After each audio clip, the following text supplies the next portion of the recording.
Tonight, a meat master will fight a culinary king as Sean Brassel of Miami will go up against John Teasar from Dallas, Texas. Who will go on to the next round? I hope it's me.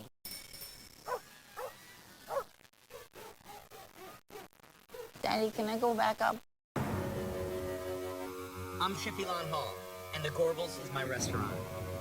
Each season, I bring together 16 of the best chefs in the country for an after-hours food battle. The winner, Eddie Fraueneder! Last season, Eddie Fraueneder walked away with the lamb splitter. But now it's season 4, and time for a whole new smackdown. Fight! That's what I'm talking about! That's right! Each week, 2 chefs will take on each other. A disorderly crowd. And some very raw ingredients. 16 chefs will compete, only one will be left standing. The prize? Bragging rights.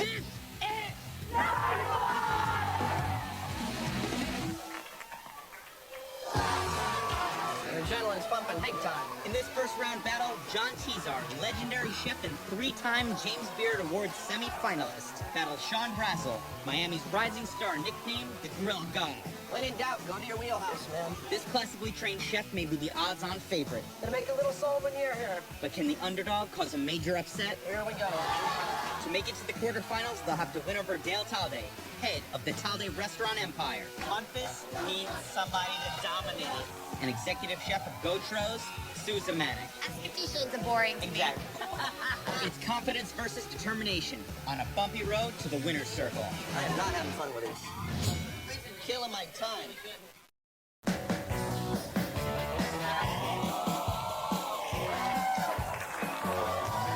Everybody, welcome to the Gorbals, Brooklyn. Welcome to Night Fight. We've got 16 of some of the best chefs all around the country fighting it out in a tournament-style battle until we get one culinary master of the universe.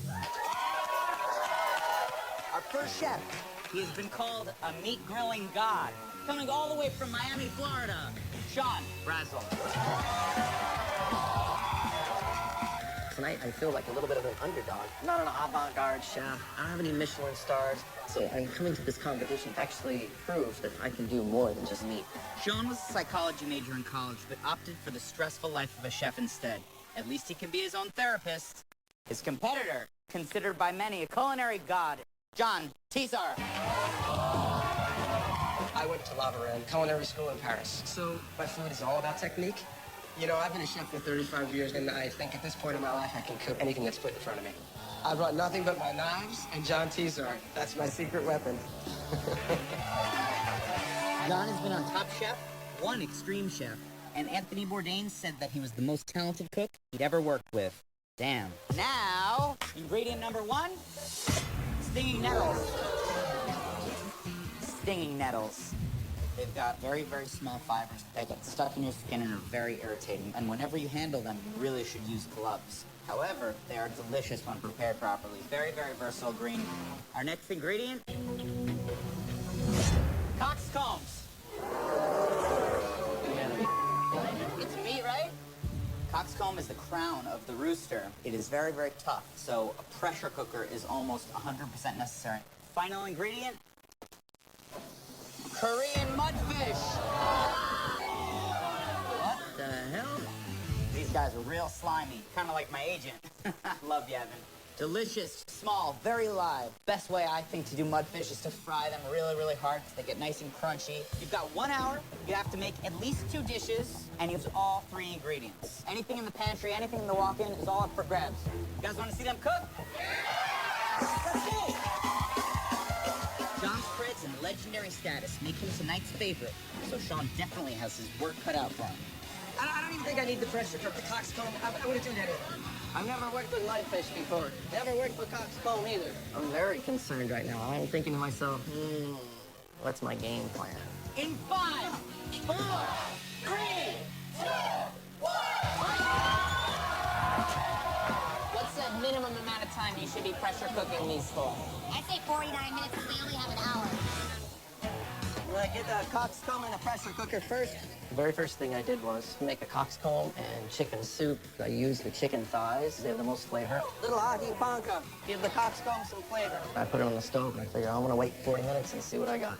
I am very excited to see what's going to go on with the coxcombs because I've done them where I've puffed them, I've pressure cooked them. I want to see someone make a dessert out of them. I want to see how people are going to treat that Korean mudfish. When you see small fish, I think something fried. So I'd like to see if someone's going to take that in a different direction. I'm old school French, so I got an idea for those mudfish. So the first course is crostini of mudfish. Putting them in the deep fryer was definitely the way to quickly kill them and still have a raw fish to work with. How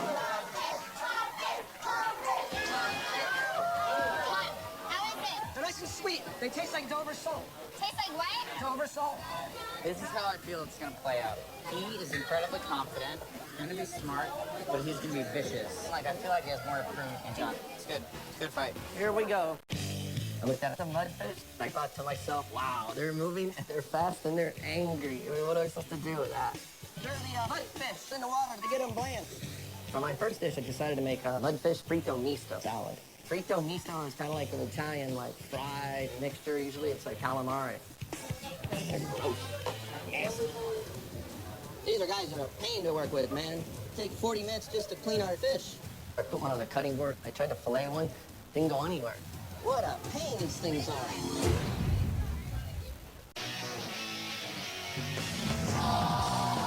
We're 20 minutes into the competition. Both chefs have gotten their coxcombs in the pressure cooker and moved on to start their first dishes. Over on John's side, he's quickly fried his little mudfish and he's making a crostini. Sean is making a mudfish frito misto salad, but he's having trouble filleting the little buggers. So that's where we're at. Is it filet? Yep. John took a paring knife and expertly cut the fillets out. Really technician with that knife. The mudfish is easy for me. I fillet fish all day long, so it's just knife, head, tail, and technique. A little knife. That's a partnership. That's a partnership. And try and challenge me. Bring it on, because I came from Miami to fight. I'm gonna make a little crostini just to start with an appetizer for you now. A little fresh sauce. I got a little tomato, a little dill, a little garlic. Yes. Relax. This is just a warm-up. Some mudfish. You can see go. First dish coming!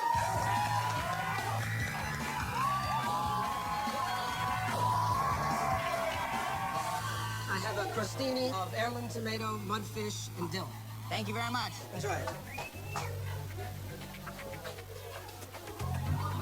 The texture of the fish is chewy, but it's such a thin fish that it's kind of easy to take in. It's simple. You really taste the fish, the dill. Very tasty. Very smart to pair with something so fresh. Shall we go back up there? Filleting those mudfish was almost an impossible mission. I don't know how John did. I decided to make it like a whole sardine, so we can eat the bones, the head. I'm gonna fry some mudfish. What's your breading? I just used cornstarch, some Southwest seasoning, and salt. I want to get them really crispy and fresh, so they went out really crunchy. Mudfish!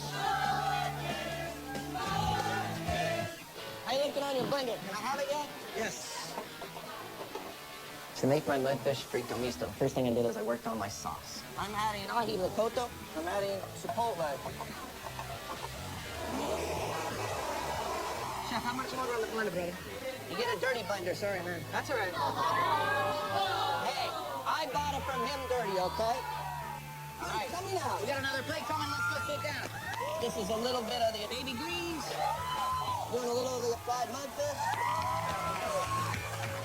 Hey, chef. Nice. What I have, fried little mudfish. I made a salad, and on the outside is ahi ricotta and chipotle sauce. Beautiful. Thank you, chef. This is exactly what I wanted. It's spicy, and I'm glad that he fried it. I wish he put some nettles in here, though. Highly fried, crunchy. I mean, I think it's great. For me, the next dish was just classically Italian in the sense that nettles to me belong in rustic Italian cuisine. Now I'm gonna make some creamy polenta, and I'm just gonna braise the nettles with a little balsamic reduction. I kind of just put it on the stove and figured it would reduce, but when you work on a French flat top, the varied levels of heat are a mystery. I overreduced reduced my balsamic vinegar. So I did it one more time. Steak. When in doubt, go to your wheelhouse, man. So I opened up Alon's pantry and I saw a nice, beautiful New York strip, and I'm like, oh, I'm a grill god, so I'm gonna season it up good. And for my next dish, I decided to make New York strip with a stingy nettle puree. I'm gonna drop in the sous vide. Sous vide is a technique that means cooking under pressure. If I put it in a circulator and let it cook on a very slow angle, then I end up with a perfect steak. Put the needles in the water to let them blanch real quick. I'm gonna do a puree with needles and cauliflower. Once the nettle puree was done, I took the steak out of the circulator. The circulator's already cooked it, so I threw it right to the flat top to get a nice sear and char. I put the cauliflower and nettle puree on the plate, and I sliced the steak nicely. It's looking good. Some of the nettles for garnish. Plate coming in, plate coming in. Sous vide New York strip, charred it up. On the bottom is a nettle and cauliflower puree. Awesome, thank you, Chef. I got it, enjoy.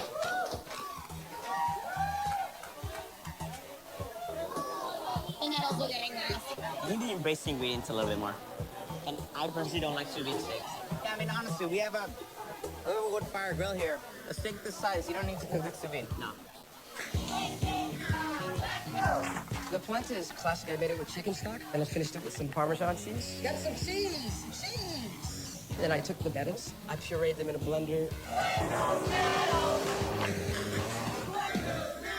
I'm ready to plate my polenta. And again, the balsamic vinegar has been over-reduced.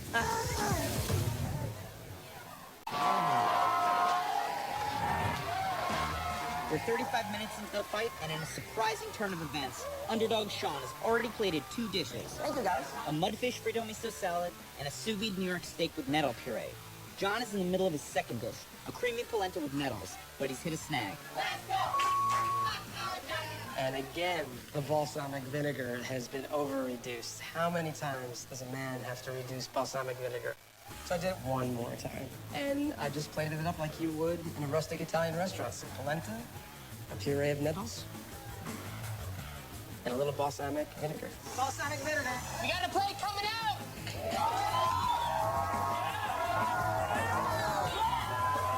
We have a creamy polenta, a puree of nettles, and just a little aged balsamic vinegar and Parmesan cheese. Thank you.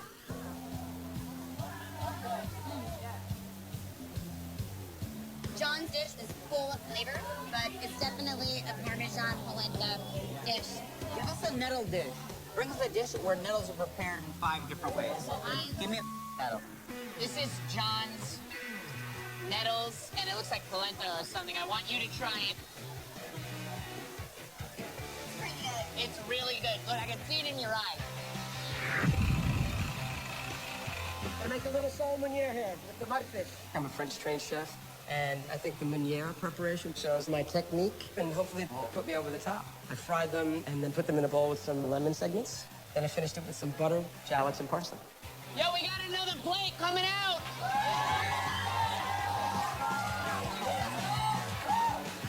I have a mudfish meuniere with a little butter and shallots and lemon.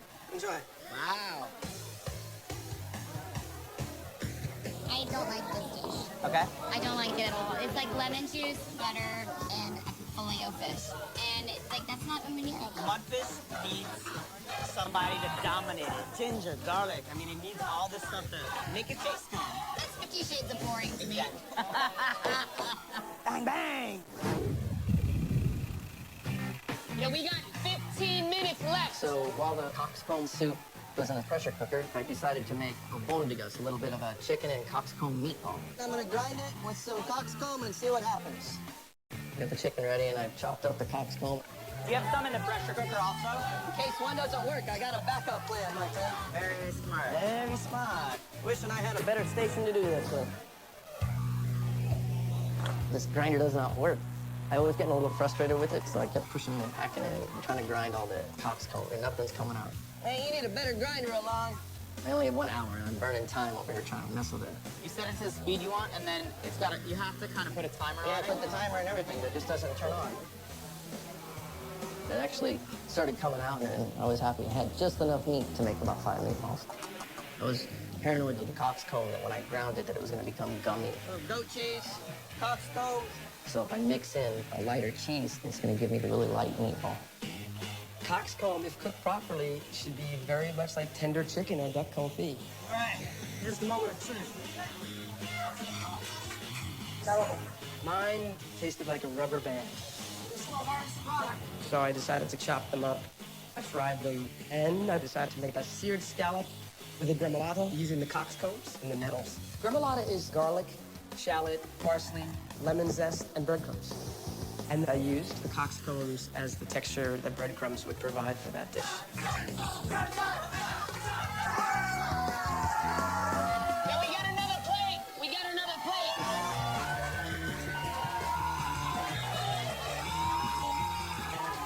This is your seared scallop with a deconstructed mint gremolata using the coxcombs. Even using the pressure cooker, it still didn't come out right for me. Thank you. Well, then why is he giving me this if he's not happy with it?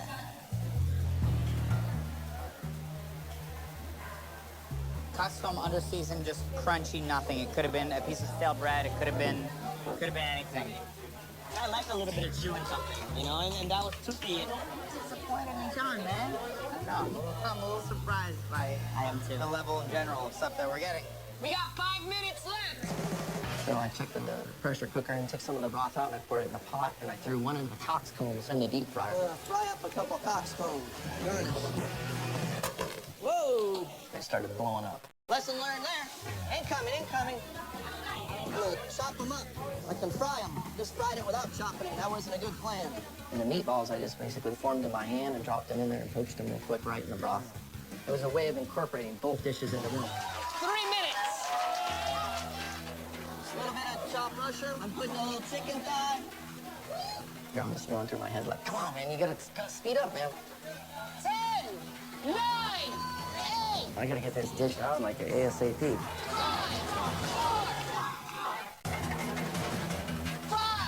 4, 3. It's coming out. Basically, it's a coxcomb broth, and in the center, I made chicken breast coxcomb meatballs. Awesome. Enjoy. My favorite part about Sean's balls and broth What's your favorite part about Sean's balls? and broth. And broth. I like the little chewy bits that I get. There was something funky and like a blue cheesy way to me. Is it goat cheese? Yes. You have the palate, girl. We gotta bring out the chefs. I gotta see where their head's at. Maybe that'll help with the decision. So, Sean, come on out here.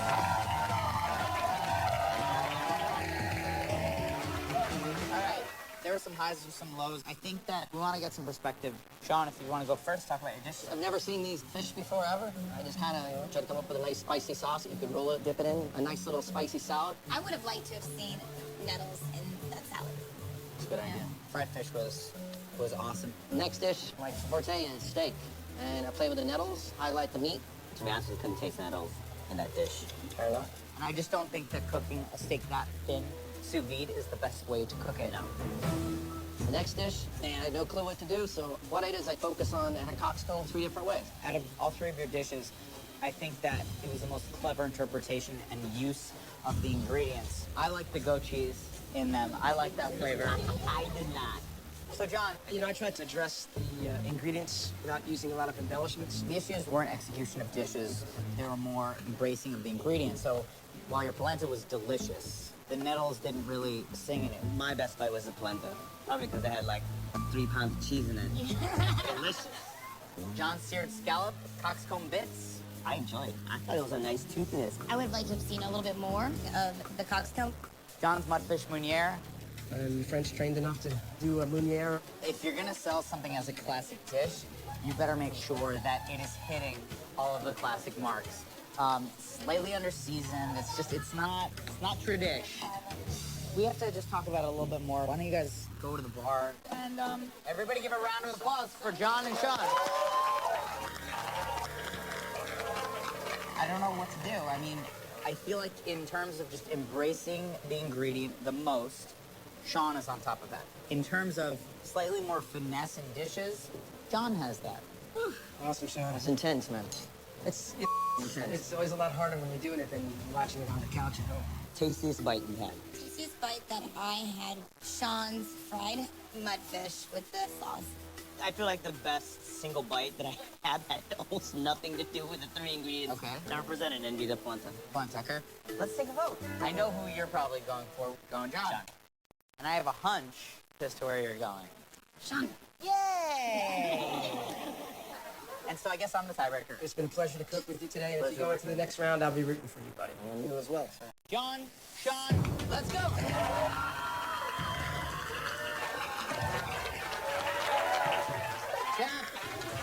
Chef, thank you. All right, these guys cooked their asses off.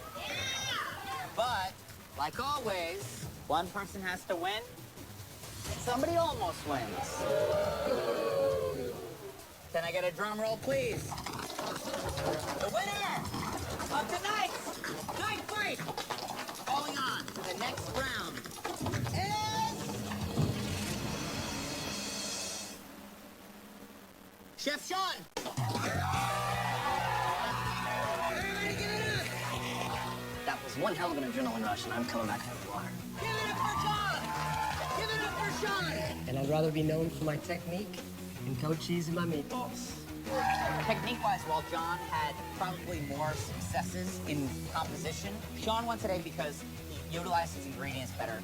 I mean, John Tizar is a legend, and it was a major upset tonight. But moving on to the next round, Sean really needs to embrace the ingredients even more, because every step of the way it gets harder and harder, and you're up against very advanced chefs. Have a good night. Thank you very much.